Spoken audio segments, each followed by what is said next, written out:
नमस्कार. महाराष्ट्र हवामानमध्ये आपलं स्वागत आहे. मी शेखर करमरकर. आता रेकॉर्ड करतोय ते 30 जुलै 2026 सकाळी. आता तुम्हाला दाखवतोय ते सॅटेलाइट फोटो आहे आणि त्याच्यामध्ये हा एवढा मोठा पॅच म्हणजे जवळ-जवळ अख्खा महाराष्ट्र, गुजरात आणि हे पूर्ण भाग हा ढगांनी व्यापलेला आहे. खाली सुद्धा ढग आहेत. त्याच्यामुळे हा जो लो प्रेशर बेल्ट म्हणतात, तो आता बेसिकली महाराष्ट्राच्या बराच जवळ आलेला आहे आणि त्याच्या प्रभावाखाली खूप मोठ्या प्रमाणात ढग आहे, पाऊस आहे, वारं आहे आणि महाराष्ट्राच्या मोठ्या भागाला पाऊस मिळणार आहे. आता आपण जसं बघतोय, की पहिल्यांदा इथे म्हणजे बंगालच्या उपसागरात ते लो प्रेशर बेल्ट ना सायक्लोन म्हणूयात आपण, डिप्रेशन काय त्याला म्हणजे मेकॅनिझम सेमच असते, फक्त त्याचं प्रेशर बदलतं. तर इथं हे तयार झालं. नंतर ते हळू सरकत महाराष्ट्राकडे आलं.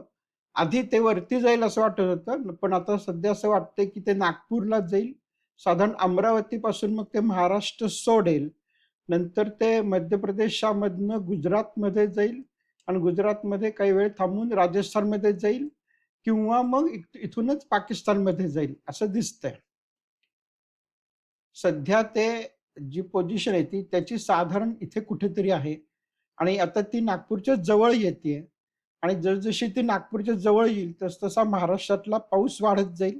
येत्या 2-3 दिवसात महाराष्ट्रात भरपूर पाऊस आहे. परंतु एकदा हे वादळ गुजरातकडे सरकलं, विशेषतः त्यांनी महाराष्ट्र सोडला, की मग महाराष्ट्रातली पावसाची तीव्रता ही कमी होतीये आणि नंतर एक 4-5 दिवसानंतर बऱ्याच ठिकाणी कोरडं पडणार आहे. आत्ताच्या घडीला जर आपण वारं कुठे बघितलं, तर ते नागपूरपासून लांब आहे तसं साधारण ते इथे गोल-गोल फिरतंय. परंतु ते फिरत-फिरत पुढे ते नागपूरच्या जवळ जाईल, अमरावतीच्या जवळ जाईल, नंतर ते महाराष्ट्र सोडेल आणि नंतर ते गुजरातमध्ये जाईल. एवढा तरी सध्या त्याचा पार्ट आपल्याला दिसतो आहे. आता मी एक-एक दिवस पुढं जाऊन तुम्हाला साधारण दाखवतो. आता ते महाराष्ट्रात आलंय, गोंदियाच्या जवळ आहे. नंतर ते नागपूर त्यांनी क्रॉस केलं आणि अमरावती क्रॉस करून ते महाराष्ट्र बॉर्डरला गेलेलं आहे. नंतर ते आता मध्य प्रदेश आणि गुजरातच्या बॉर्डरवरती दिसतंय आणि नंतर ते वरती सरकलंय बरंच. म्हणजे आता ते साधारणतः गुजरातपाशी परंतु या ठिकाणी जेव्हा ते पोहोचेल, तेव्हा त्याचा जोर कमी होईल, त्याचं कॉन्सन्ट्रेशन कमी होईल आणि त्याच्या वाऱ्याचा स्पीड पण कमी होईल. आणि जसं ते महाराष्ट्रापासून लांब जाईल, म्हणजे त्यांनी महाराष्ट्र सोडला म्हणजे अमरावतीच्या पुढे जाऊन महाराष्ट्र सोडला त्यांनी, की मग महाराष्ट्रात पाऊस एकदम कमी होणार आहे.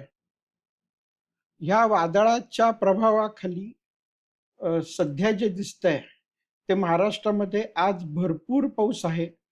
कारण महाराष्ट्राच्या खूप जवळ आहे. त्याच्यामुळे हा जो सगळा पट्टा दिसतोय आपल्याला, त्याच्यामध्ये भरपूर पाऊस आहे. म्हणजे जवळ त्यांनी सगळा महाराष्ट्रच कव्हर केलेला आहे. आता आपण एक-एक दिवस पुढे जाऊन बघूयात. जर आपण पुढे गेलो, तर मग ते वादळ जे आहे ते आता मध्य प्रदेश आणि गुजरातकडे सरकल्यामुळे पाऊस पण त्याच्या मागे-मागे सरकलेला आहे. म्हणजे हे झाली उद्याची स्थिती आणि मग परवा बघितलं तर मग महाराष्ट्र पूर्ण मोकळा झालेला आहे. तिथं आता पाऊस खूपच कमी झालाय आणि वादळ आहे ते गुजरातमध्ये. गुजरातमध्ये जास्त पाऊस आहे आणि मग 2 तारखेला बघितलं तर मग गुजरात आणि आयदर राजस्थान किंवा मग पाकिस्तानमध्ये ते शिरेल. त्याच्यामुळे महाराष्ट्रात पाऊस जवळ-जवळ पूर्ण संपून जाणार आहे. आणि मग 3 तारखेला, 2 तारखेला काहीच पाऊस दिसत नाही. आता येत्या 5 दिवसामधलं जर आपण पाऊस बघितला, तर जवळ-जवळ सगळीकडे पाऊस आहे. म्हणजे नागपूर भागात 130, 120 दाखवतंय. यवतमाळ, अकोला, जळगाव, नाशिक, मालेगाव तर ह्या सगळ्या भागामध्ये व्यवस्थित पाऊस आहे. आता इथे जे दाखवतंय म्हणजे मालेगाव आणि वापीच्या दरम्यान म्हणजे महाराष्ट्राची नाशिककडची बॉर्डर, तर तिथे खूप पाऊस दाखवतोय 300च्या वरती. तर त्याच्यामुळे कदाचित नाशिकला अजूनही पूर येऊ शकतो. नंतर जर आपण मराठवाड्याचा भाग बघितला तर तिथेही भरपूर पाऊस आहे.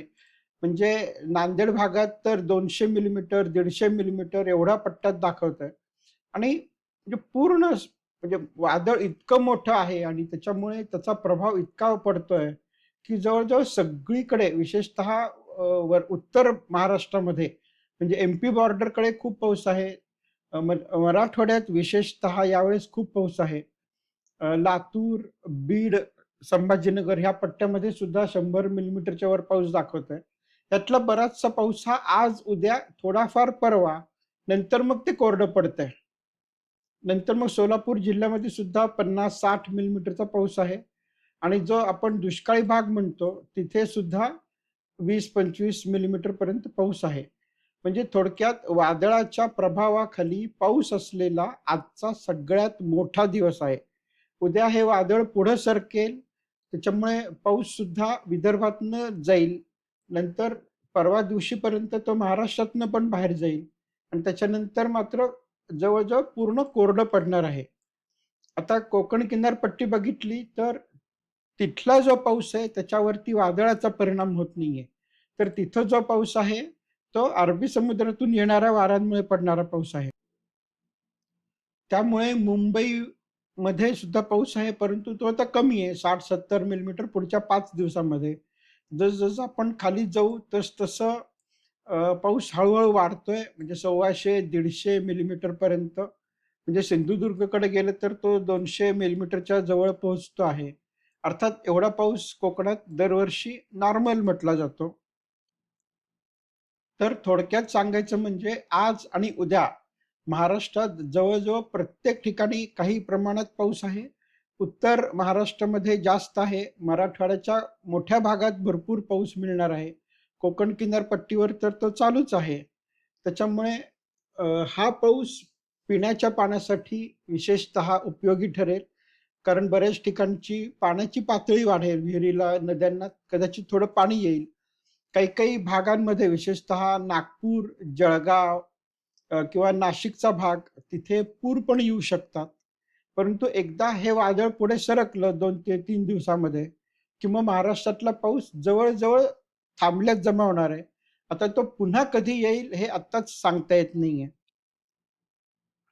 आता तुम्हाला एक बातमी सांगायची आहे, की जालना जिल्ह्यामध्ये जे सरकारी पाऊस किंवा टेम्परेचर मोजायचे जे उपकरणं असतात, त्याच्यावरती काही लोकांनी बर्फाचे दगड किंवा बर्फाचे गोळे ठेवले.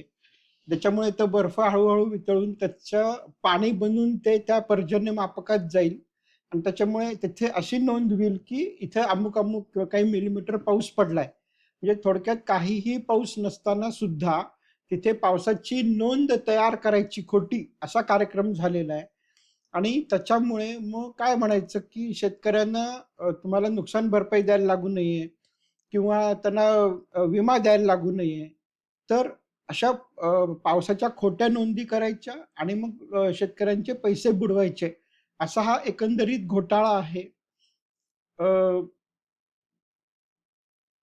त्यामुळे शेतकऱ्याची खतामध्ये फसवणूक होते, बियाणात फसवणूक होते आणि आता तर खोटा पाऊस आहे असं पण दाखवून फसवणूक करायचा प्रकार वाढलेला आहे. शेवटी पावसाचा विचार करायचा म्हटलं तर आज भरपूर आणि सगळीकडे पाऊस आहे. उद्या विदर्भ नाहीये म्हणजे विदर्भ सोडतोय पाऊस, पण बाकी महाराष्ट्रात आहे आणि नंतर मात्र तो जवळ पूर्ण बाहेर जाणार आहे. म्हणजे फक्त कोकण किनारपट्टीवर थोडाफार शिल्लक राहील. पुढचं कसं होतंय ते सांगत राहीन. त्यामुळे आता उद्या भेटूया. तोवर नमस्कार.